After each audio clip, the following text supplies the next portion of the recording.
Halo semuanya, perkenalkan nama saya Muhammad Akran Naftali Rauf dengan NIM 244007916. Saya dari jurusan manajemen akan menjawab pertanyaan mini project dengan topik Transformation Journey dalam memasuki industri 4.0.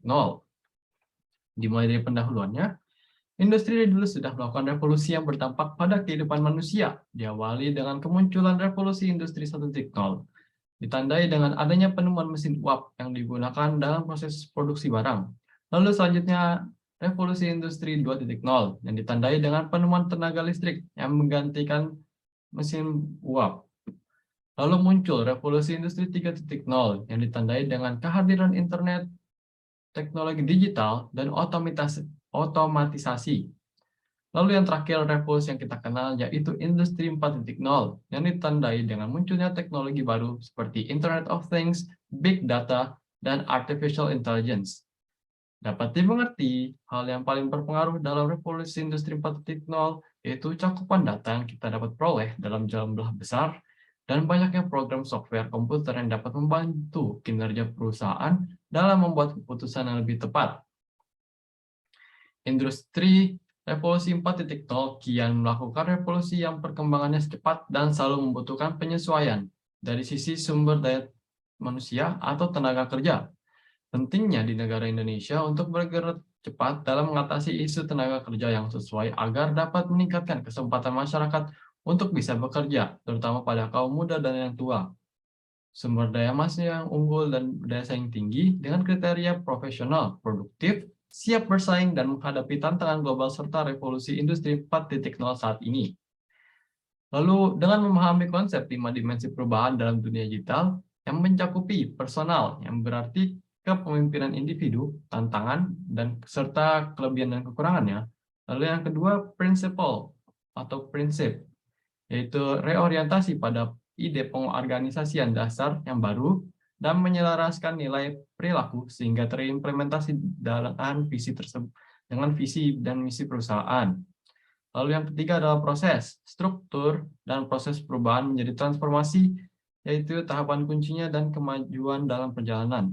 Yang keempat adalah praktek, yaitu perubahan melalui perilaku dan sistematisasi perubahan.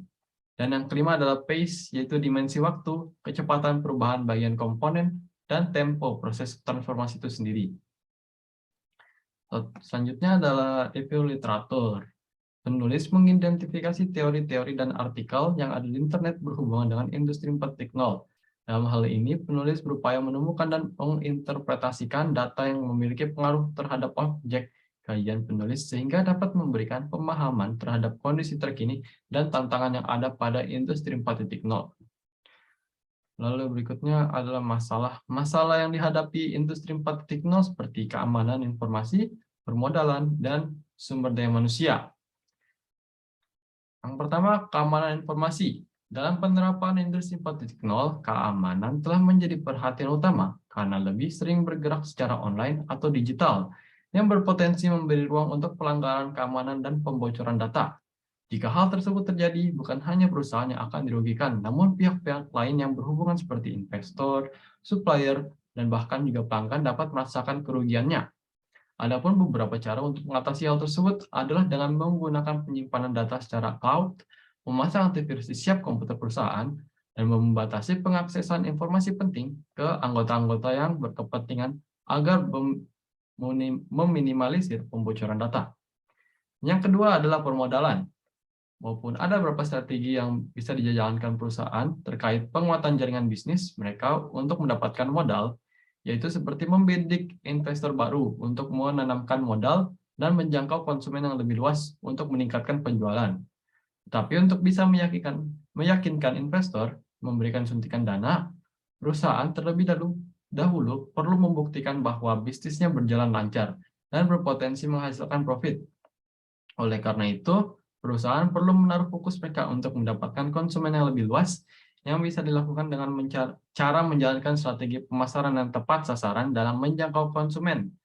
Untuk itu, perusahaan perlu mengenali konsumennya, memaksimalkan digital marketing, menyelenggarakan promo, dan menjalin dan menjaga hubungan dengan konsumen, serta memberi penghargaan kepada konsumen sebagai bagian dari strategi marketing.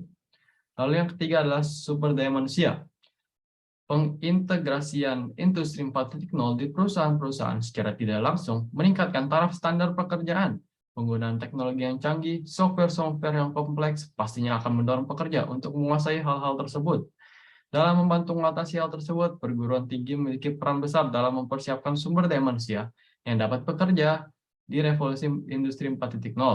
Contoh salah satu perguruan tinggi yang mendukung pernyataan tersebut seperti BINUS University yang telah memiliki program studi berhubungan dengan industri 4.0 seperti cyber security.